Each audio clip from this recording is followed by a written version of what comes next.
and welcome again. Well, there seems to be no getting away from headlines on this programme involving referees, and today those headlines are all about Vince Moss of Manchester, who was in charge of the top slalom lager second division match of the day, where our cameras looked in on leaders Wigan and Huddersfield. Well, the result seems to become secondary to the sending off of no fewer than 6 players, and it prompted one newspaper this morning to talk of television horror movies with a difference. Strong stuff indeed. Later we'll hear from the man at the centre, referee Vince Moss, and from the Rugby League's David Oxley. And you can make up your own mind in just a few moments. Also tonight, of course, we have the latest news, plus the draw for the semi-finals of the 3-5 Challenge Cup. But let's go straight to that match at Fartown and join match commentator Keith Macklin.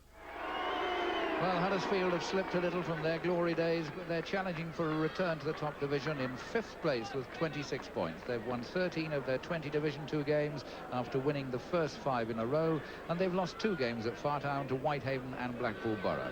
And their coach, Maurice Bamford, made the short trip to Fartown after taking Halifax up last season.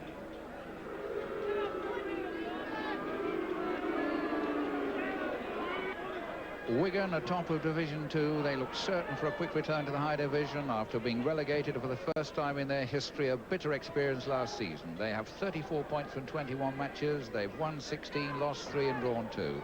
And they're in a great seam of form in Division 2 with 8 wins and a draw in their last 9 games. They're captained and coached by the youngest coach in the game, Great Britain and England skipper George Fairbairn, the Border Scot from Kelso. Vin Moss of Manchester, the referee, and Wigan wearing these thicker red and white hoops. Who kicked off, and immediately there's a big break from fullback for Huddersfield by Eddie Barton.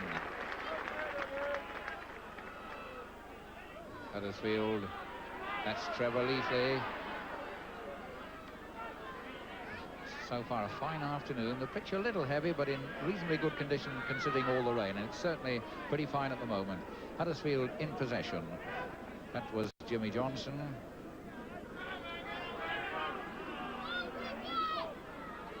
That's Tony Johnson coming through on the burst, and referee Tony Moss says that was a forward pass. Tony Johnson doesn't want to relinquish the ball. He came through very strongly on the burst then, but Mr. Moss said it was a forward pass.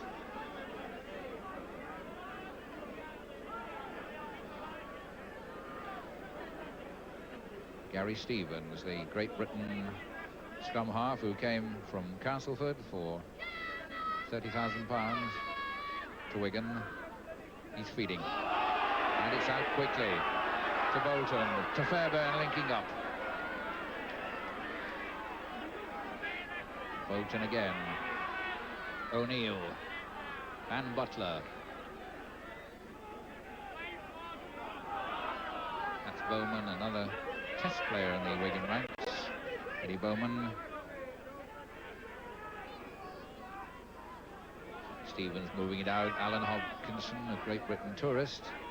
Wigan have bought wisely and well and have got plenty of experience in their pack. That's Stevens firing it to Melling. Wigan keeping it moving with Bowman, and that's a nice short pass. Bolton tearing through. It's Les Bolton, and he's held about 20 yards from the line on the 6th tackle, but that was a smart, lively move by Wigan.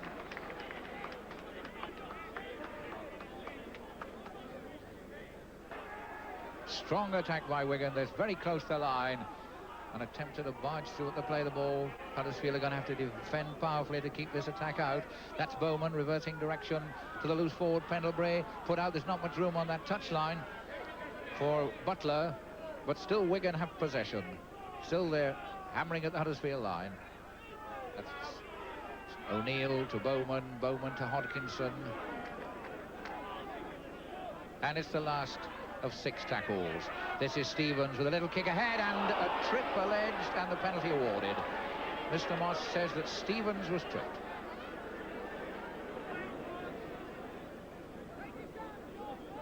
George Fairbairn, who's kicked 74 goals this season, plus 1 drop goal. Looking for a simple 75th success to put Wigan into a 2-point lead. And he puts it over.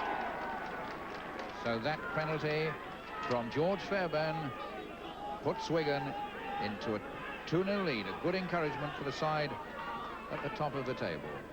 A trip on Stevens, a penalty to Fairbairn. So Mick Punter, the New Zealander from Glenora, will be putting the ball in as scrum wheeling. And a bit of humpy going on, the touch judge on. Alan Wood is having words with Gary Stevens. They're still having heated arguments.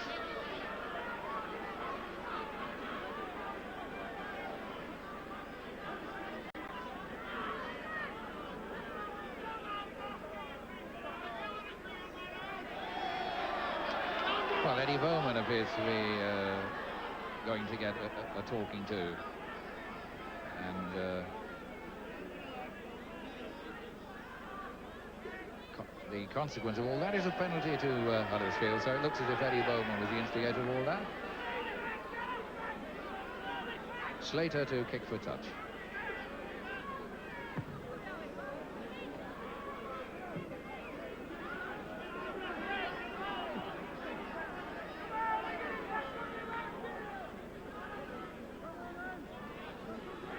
Gone, and Huddersfield to play the ball just inside their own half. Swale, the man who plays it.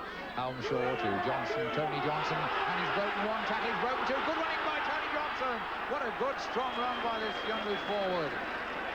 Local boy has been on the under-24 panel. That was a good break. This is Leasley.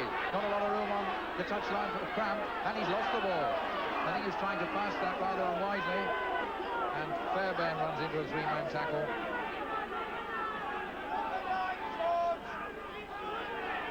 Hopkinson. Upended. Stevens to Bowman. Bowman trying the one-handed pass, and it's intercepted. Wood is the man who picked that up.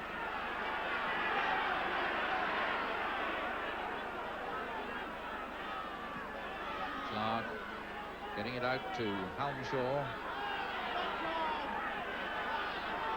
And Halmshaw and Melling having an altercation. Referee Mr. Moss saying let him play the ball. The touch judge is staying on now. Mr. Moss has seen him. That was Halmshaw and Melling, I think, will be brought over to be lectured.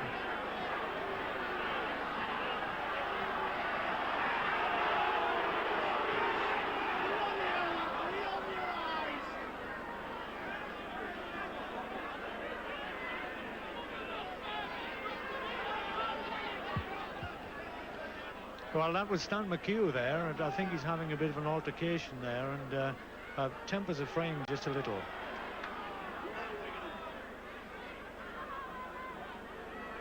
A penalty to Huddersfield, and Swale is going to kick a goal. Swale to kick for goal to try to equal the scores. Wigan leading by 2 goals, 2 points to 0.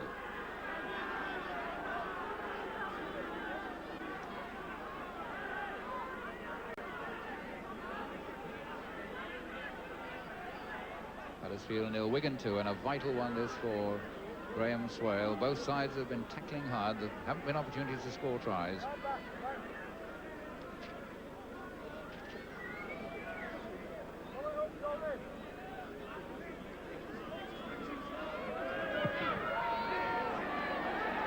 Good kick. Good kick by Graham Swale. Levels the scores.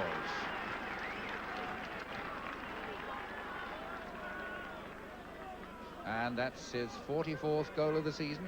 He's also landed a drop goal. Came into the side for Bob Hurst, and strong running Winty quarter, and as you've seen, he can kick goals too. 2-2. With Melling and Bowman trying the long one. Quickly put out by Foy. This is loose forward Pendlebury. Inside to the hooker Nicky Kiss. He tried to put the pass out, and it's an interception.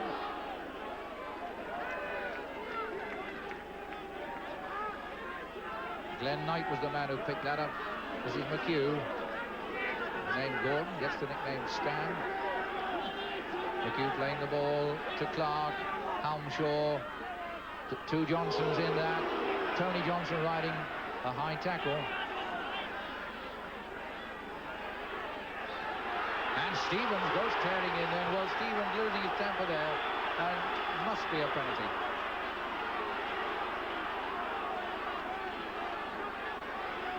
Yeah, there's quite a lot of frustration here. I can't really see what happened here, but Johnson was getting up to play the ball, and Stevens, for some unaccountable reason, just came in with his leg. I really can't quite make it out. Pendlebury, Johnson went in hard, and the ball still being thrown about. This time it's Bolton, and it's an interception by Punter, and Punter just taken at the last second by Butler. But this is a strong movement by Huddersfield. Here's Tony Johnson rattling in towards the line. That ball went loose. That was sloppy Wigan passing near their own line. They were harassed and put under pressure, and they lost the ball, and so it's Huddersfield hammering in. The defence managing to hold, and it needs to.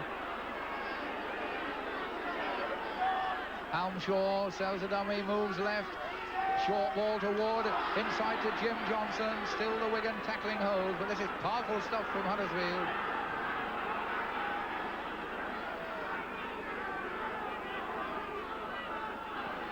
That's McHugh, Knight inside to Tony Johnson. Tony Johnson still going, and held a foot away from the line. And the last tackle, Tony Johnson quickly thrown back. And the kick by Swale, who was brought down as he kicked, and Fairbairn catches it and is dumped. And so Wigan survives some severe pressure.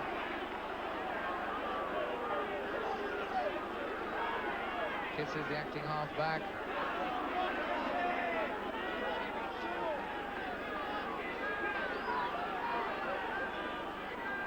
Bowman.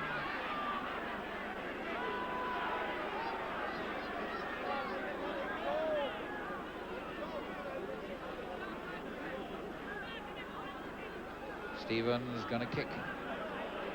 Looks a good one. Oh, what a beauty. What a beautiful kick by Stevens. Has gained something like 50 yards.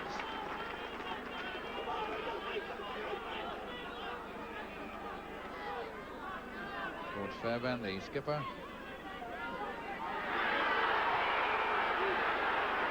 Oh, we might have had another incident. There's a Huddersfield player lying on the ground. Tony Johnson's gone down again.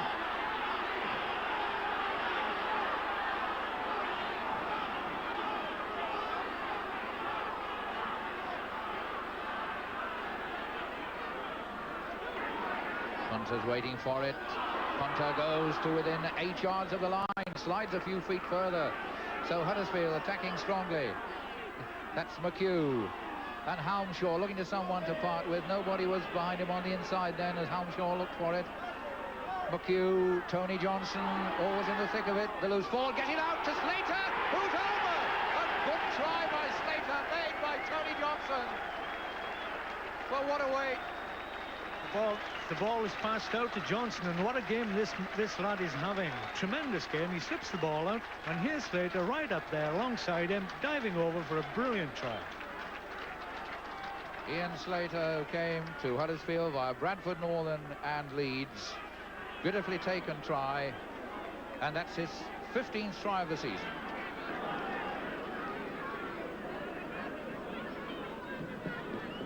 Swale is the kicker, looking for his second goal. Over he goes. Huddersfield lead 7 points to 2.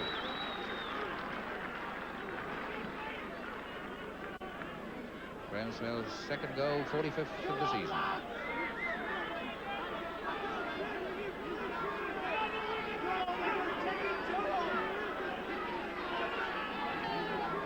Stevens has Hodkinson with him, cuts him out. Oh, and that was a high tackle. That'll be a penalty.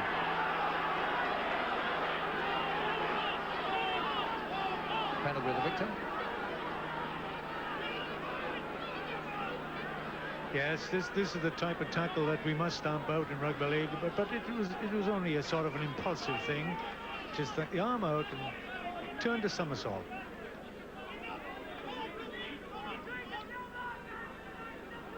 George Fairbairn, and he's not going for goals.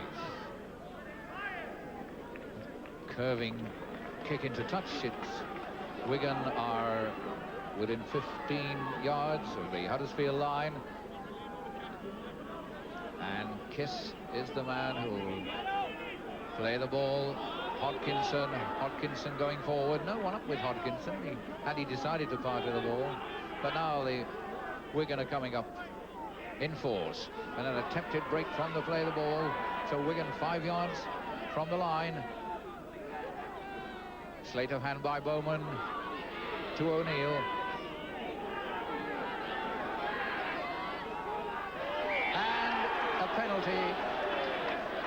It won't count. The ball wasn't played.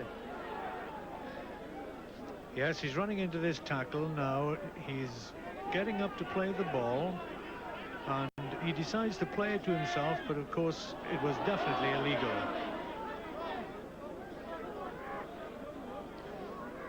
Huddersfield trying to get away from their own line. That's Clark gaining a precious few yards. Peter Clark came on a free transfer from Swinton, purely as a ball getter. Huddersfield needed one. On the 25-yard line, as Halmshaw is dumped. And Clark again pumping it into touch.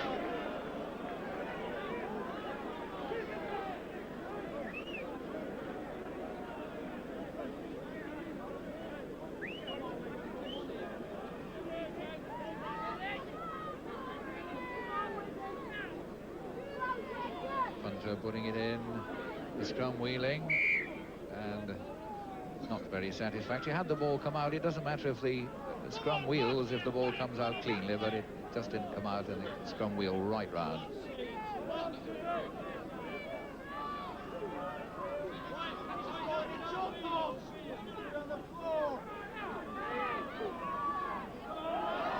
Stevens has it.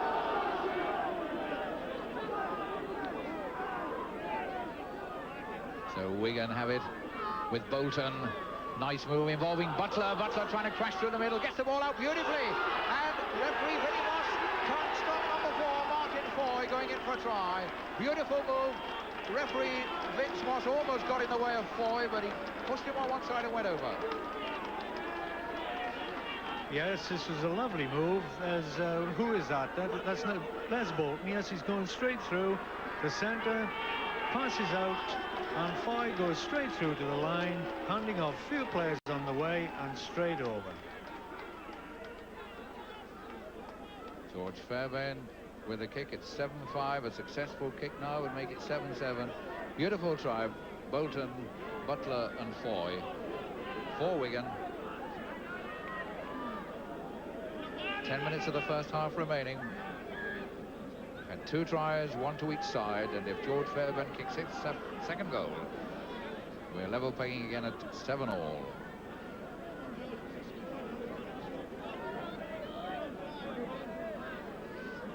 Fairly simple kick, but they're never simple until they're actually kicked.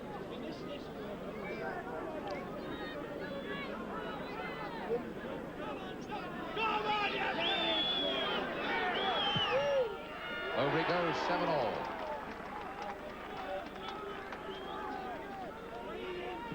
George Fairbairn, who will be captaining England against Wales at Craven Park on Wednesday, kicks his second goal to equal the score.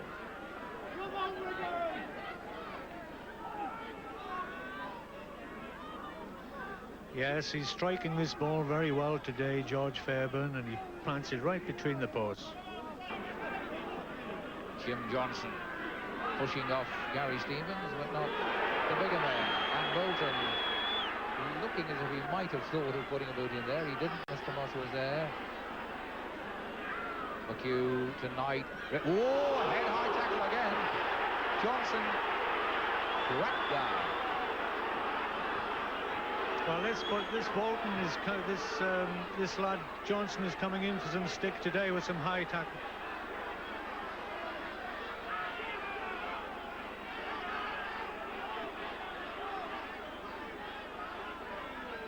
The head-high tackle has many times been outlawed and severely castigated in rugby league circulars, but every now and again it crops up, and not a pretty sight.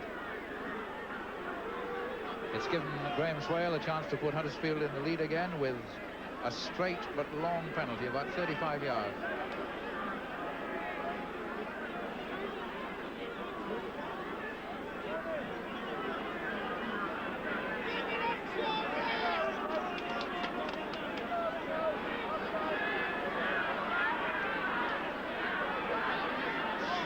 Straight kick, 35-yarder. 4 minutes to go before half-time, and this kick to punish that high tackle and to put Huddersfield in the lead again.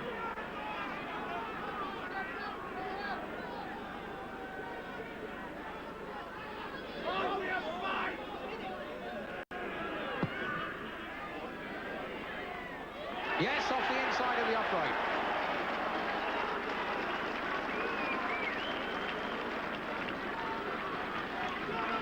Yes, both goal kickers are hitting this ball very sweetly today, and he curls this in beautifully inside this left-hand upright. Beautiful goal. It hits the post.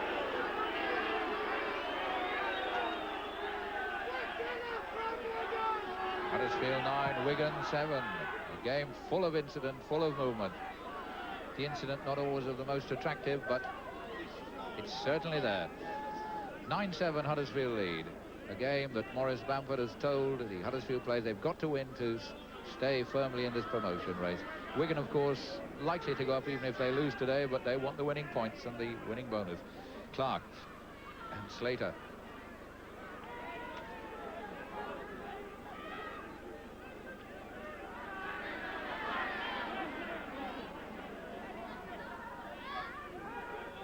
Halmshaw. Tony Halmshaw is Huddersfield, his 5th club, very experienced player. Swale, and he boots it straight to Barry Williams. Barry Williams setting off, long lanky figure going infield, and that looked a bit head high too, but Mr. Moss deciding not to penalise that one. It came out more as a clout on the cheek. Milling, beautifully taken. Oh, this is good running by Foy. Still going, Foy, a dummy, and he lost possession. He was in touch and lost possession at the same time. That's a good dummy and good running by Martin Foy. So, half-time in a tough, raw meat sort of a game here at Fartown. Huddersfield 9, Wigan 7. Join us after the break. Welcome back to Fartown and his thoughts on the first half from Lewis Jones. Well, I was talking to Maurice Bamford, the Huddersfield coach, before the game, Keith, and he said that his side were going to come out to play football the hard way. And my word, he never said a truer word, did he? This Tony Johnson was running onto the ball really hard, taking the short pass, and he was cutting this Wigan defence to ribbons. But, of course, he was getting quite a lot of stick for it. Now, I think it's been a very good game so far. I think Huddersfield have, as long as they can maintain the pressure that they've been putting into the game, and everything should be all right. And Steve Lyons, experienced forward. Jim Johnson, Lyons, Knight, and Johnson again bounced, play on. I think Johnson took another heavy fall then, and harsh words are being exchanged.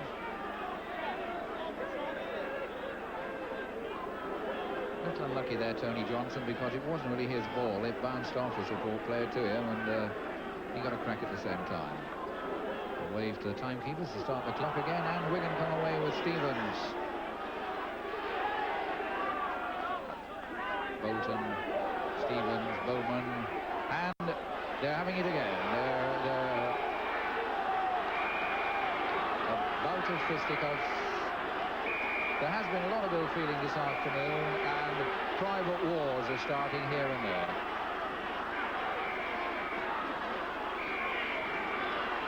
And Swale is moving in, but he's not alone. There are a lot of players involved there.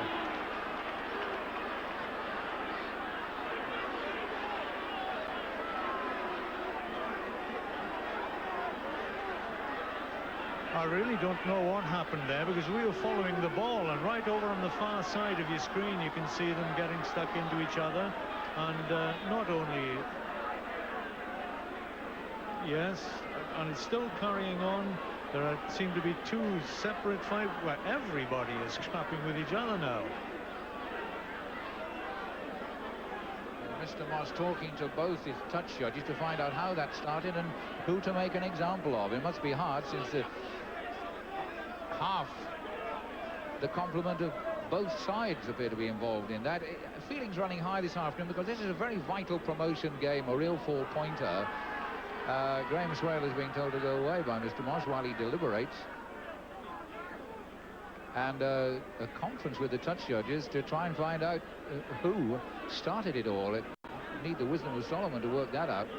Well, Jimmy Johnson and Alan Hodkinson are coming out, the two props, and may well be going to get a bath and a clean jersey and a chance to swap yarns a little earlier than the rest. The two props, Alan Hodkinson and Jimmy Johnson, have been singled out, and two more are going too. It looks like, well, let's wait and see. The two standoff halves, Glenn Knight and Les Bolton, too, I think. So two props and the two number sixes, Glenn Knight and Les Bolton, are also going.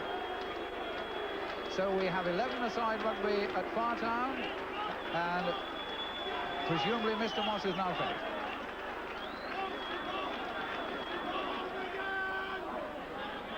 Tony Johnson to Swale, and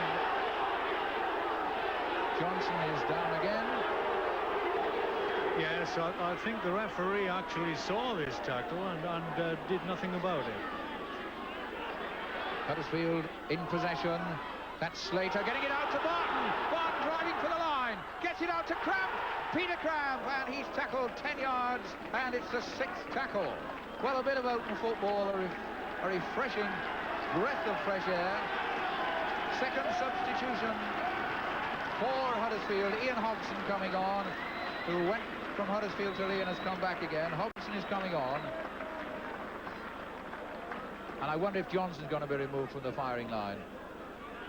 Yes, indeed. Tony Johnson, Maurice Bamford feels it's both wise and merciful to remove Tony Johnson from the fray. So Wigan ball with Stevens, and Stevens, there they go again. This time it's Hobson and O'Neill. Hobson and O'Neill may well go. Or perm anyone from 22.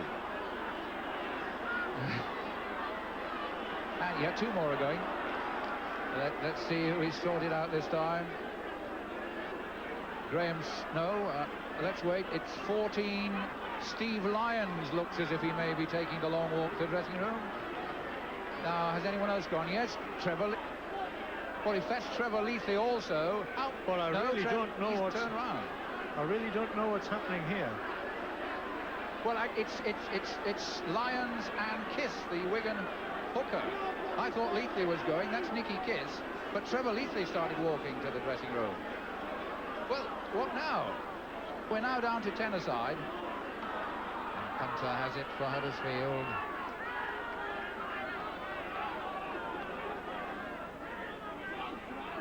Swale setting off on a crashing run.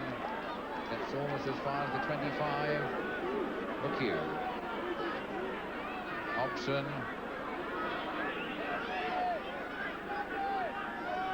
McHugh again.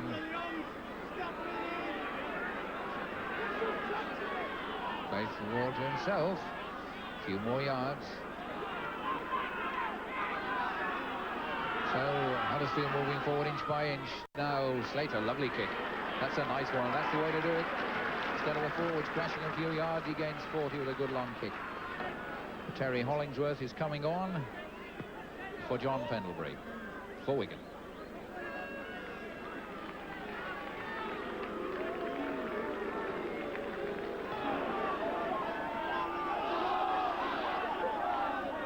A few extra yards. It's hard slogging stuff at the moment. Huddersfield protecting this 9-7 lead. McHugh to Wood to Slater, nicely on by the sub. Hobson to Barton, Barton to Leathley, going to the corner inside to Cramp, and his ankle tap, but he kept it going. Slater still has it and can't keep it moving, but a good move by Huddersfield, a good bit of open rugby. The Huddersfield attack fanning out, and the Wigan defence holding out at the moment, but here's Wood to Barton, Barton to Punter. One more tackle. This is the 6th tackle. Punter to get up and play the ball. Barton is there to Swale. And a knock-on. Scrum forming near the Wigan line. And Mr. Moss separating two players who seem anxious to continue the ball that we thought was over. Hobson and O'Neill, the two men. Meanwhile, back at the game, Wigan in possession. A long ball to Fairbairn up in the line to Butler. Butler going down the middle, running strongly. He has support. It's Stockley in support. And Wigan, can they now, with only 3 minutes of normal time remaining, keep it moving? This is Foy. Foy back to Bowman. Bowman. Oh, Bowman slipping it into the gleeful and grateful arms of Barton. And never was a gift more gratefully received. Yes, this is something that happens quite often in rugby league, of course, handing it to the wrong player. The hooter approaching, and here's Swale having a crash. Huddersfield 9, Wigan 7. And what an exciting finish.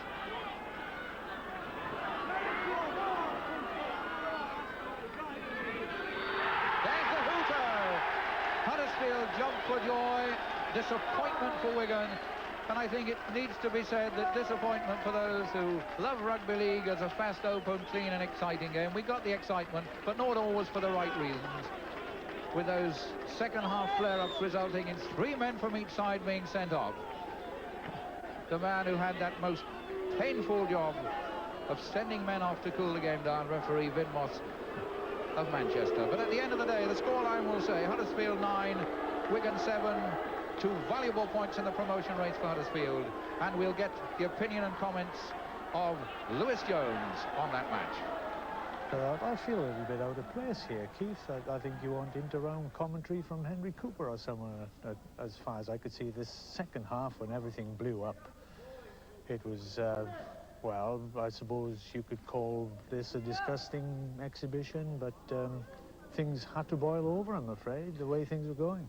In all fairness to the game of rugby league, that's the first game I've seen this season that's boiled over quite so much. Do you think it was the promotion tension that did it? I think possibly so. It's the first game of second division football I've seen, and up until half-time it was tremendously exciting. It was a very close game, and Maurice Bamford promised us, the Huddersfield coach promised us before the game that it was going to be hard, and it certainly was.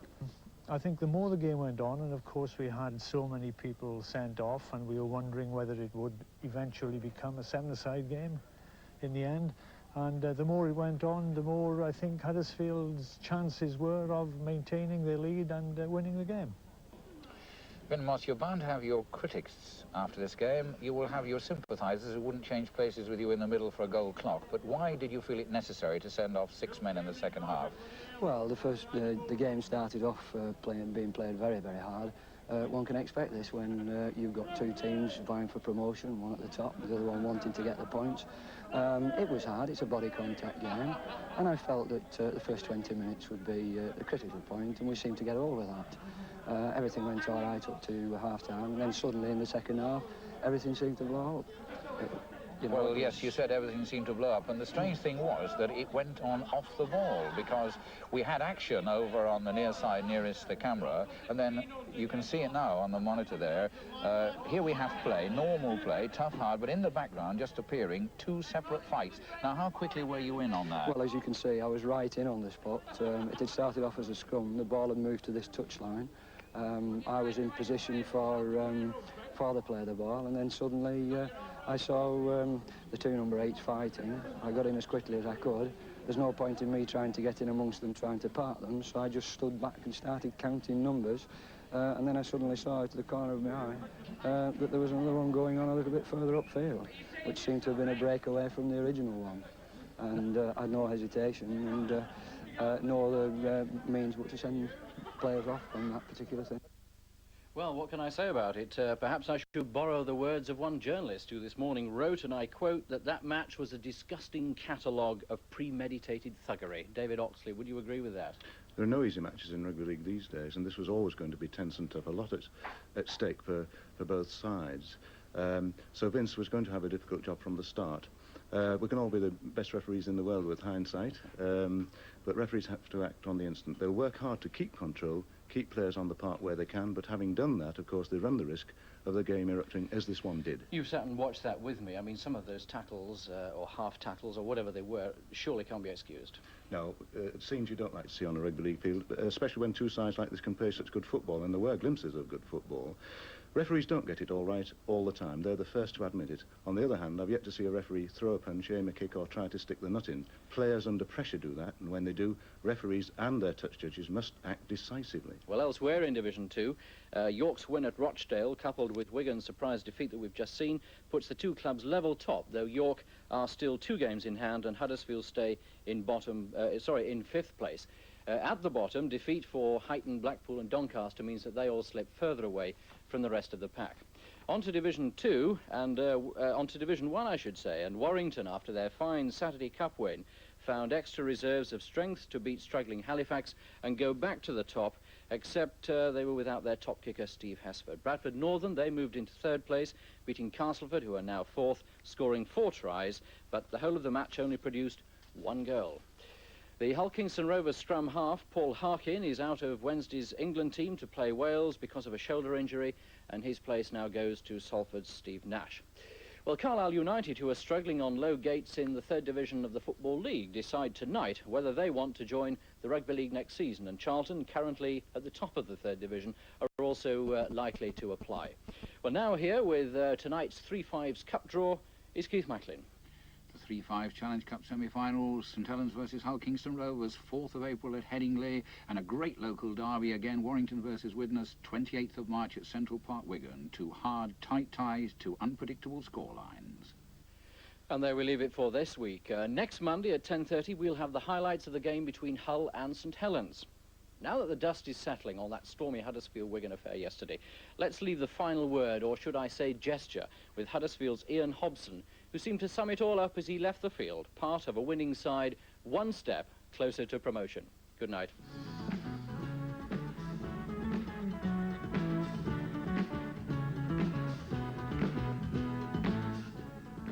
Remember, our early action next Monday will be later than usual at 11:30.